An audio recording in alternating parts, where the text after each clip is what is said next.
चाहे कोई इंसान आपके कितना ही करीब क्यों ना हो, फिर चाहे वो आपका सगा रिश्तेदार हो, भाई बहन हो, या यहाँ तक कि आपके माँ बाप ही क्यों ना हो, सच तो यह है कि इन सब का और यहाँ तक कि पूरे समाज का आपके प्रति बर्ताव सिर्फ एक ही चीज़ पर डिपेंड करता है कि आपकी जेब में पैसा है या नहीं।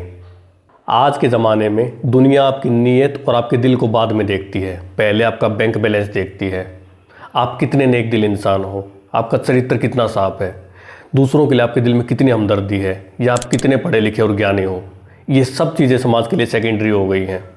अगर आपके पास पैसा है तो दुनिया आपकी कमियों को भी खूबी समझेगी और आपको काबिल कहेगी, लेकिन अगर आपके पास पैसा नहीं है तो आपकी सारी काबिलियत, आपकी मेहनत और आपकी अच्छाई की दुनिया की नज़र में कोई कीमत नहीं है।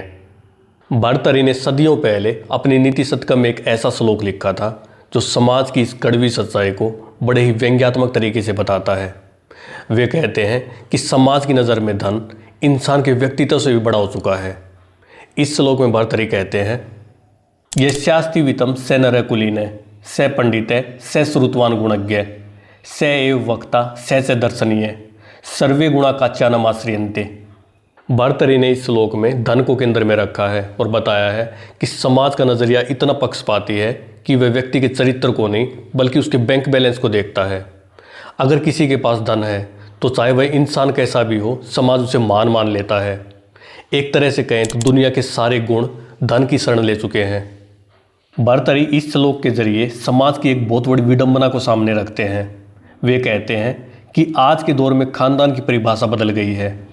अगर किसी के पास खूब पैसा है तो लोग ये देखना छोड़ देते हैं कि उसका बैकग्राउंड क्या है या वो किस परिवार से आया है।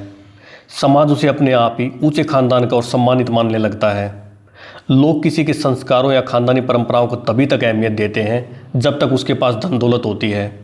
जैसे ही पैसा आता है, साधारण कुल का व्यक्ति भी महान बन जाता है और पैसा जाते ही बड़े बड़े खानदान के व्यक्ति को भी लोग नज़रअंदाज करने लगते हैं। दूसरा, व्यक्ति में विद्वता और समझदारी कड़ी मेहनत, पढ़ने लिखने और जीवन के अनुभवों से आती है। लेकिन हमारा समाज एक अजीब ही चश्मा पहनकर बैठा है। लोग मान लेते हैं कि जिसके पास पैसा है वह जन्मजात बुद्धिमान है। उसकी एक साधारण सी सलाह को भी लोग लाइफ चेंजिंग एडवाइस मान लेते हैं। किसी ने कहा भी है कि गरीब की बात को अक्सर लोग मजाक समझ लेते हैं और अमीर के मजाक को नसीहत मान लेते हैं। आगे भर्तृहरि कहते हैं, स श्रुतवान गुणज्ञ, यानी कि हमारा समाज मान लेता है कि अगर कोई धनी है तो उसने ज़रूर दुनिया के सारे शास्त्र और किताबें पढ़ रखी होंगी। उसे अपने आप ही संस्कारी और जानकार की उपाधि दे दी जाती है, चाहे असलियत इसके ठीक उल्टी क्यों ना हो।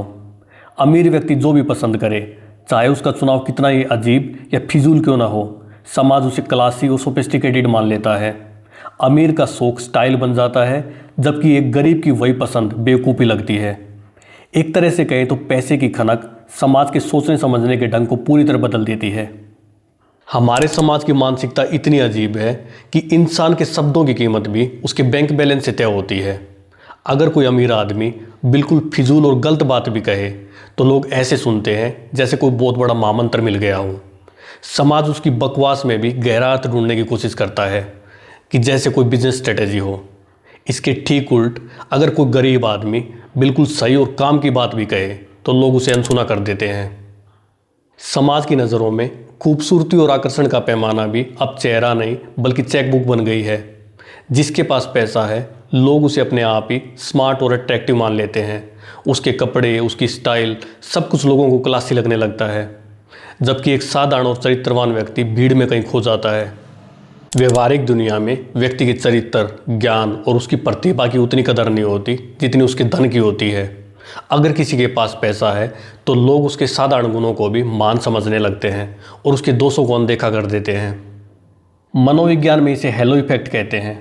अगर किसी के पास ढेर सारा पैसा या बड़ी सफलता है तो हम बिना सोचे समझे मान लेते हैं कि वह इंसान हर मामले में श्रेष्ठ होगा, भले ही वह स्वभाव में कितना ही बेकार हो। लेकिन लोग उसे स्ट्रिक्ट या अनुशासित कहकर उसकी बदतमीजी पर पर्दा डाल देते हैं। पैसे की चमक लोगों की आंखों पर ऐसा पर्दा डाल देती है कि उन्हें सामने वाले की बुराइयां भी खूबी नजर आने लगती हैं। भर्तृहरि ने जो सदियों पहले कहा था, आज के उपभोक्तावादी और डिजिटल युग में वह पहले से कहीं ज़्यादा सच साबित हो रहा है। आज चाहे बिजनेस हो, राजनीति हो या फिर कोई अन्य क्षेत्र हो, हर जगह आपकी पहचान आपकी जेब से शुरू होती है। बिजनेस की दुनिया में आज अगर आपके पास कोई क्रांतिकारी आइडिया भी है लेकिन आपके पास तगड़ी फंडिंग नहीं है तो कोई आपको पूछेगा भी नहीं। पैसे के बिना आपका हुनर सिर्फ सपना बनकर रह जाता है। अगर हम हमारी राजनीति की बात करें तो वह अब पूरी तरह से धन के इर्द गिर्द सिमट गई है। अगर आपके पास करोड़ों रुपए नहीं हैं तो चुनाव जीतना तो दूर की बात है, आप ठीक से चुनाव लड़ भी नहीं सकते। आपकी नीयत और नीतियाँ बाद में आती हैं, पहले आपका पैसा मैदान में उतरता है। दुख की बात यह है कि बिना धन के इंसान का अस्तित्व ही खतरे में है। आप कितने काबिल हैं या आप कितने अच्छे इंसान हैं, यह आज के डिजिटल शोर में तब तक नहीं सुना जाता जब तक आपके पीछे पैसे की ताकत ना हो। आज के युग ने इंसान को एक प्रोडक्ट बना दिया है, जिसकी कीमत जितनी ऊंची है समाज में उसकी इज्जत उतनी ही ज़्यादा है। भर्तृहरि का यह श्लोक हमें सिर्फ समाज की बुराई बताने के लिए नहीं है, बल्कि ये एक तरह से चेतावनी भी है कि समाज तो आपको आपकी धन संपत्ति से ही तोलेगा, लेकिन असली चुनौती यह है कि आप खुद को कैसे देखते हैं। अक्सर हमारा कॉन्फिडेंस इसलिए कम हो जाता है क्योंकि हम खुद को दूसरों की नज़रों से देखते हैं। आप खुद को याद दिलाएं कि आपकी असली कीमत आपके होने में है, आपकी धन दौलत में नहीं। एक चीज़ और, किसी भी व्यक्ति की सच्ची पहचान उसके ज्ञान, विनम्रता, चरित्र और कर्मों से होती है, न कि केवल उसकी संपत्ति से। एक बात और, अगर आप खुद भी किसी को फॉलो कर रहे हो तो ध्यान दें कि आप उसके करैक्टर से इंप्रेस हो या फिर उसकी धन दौलत से। हमें किसी की चमक दमक को देखकर प्रभावित नहीं होना चाहिए, बल्कि व्यक्ति के गुणों और उसके चरित्र से उसकी पहचान करनी चाहिए।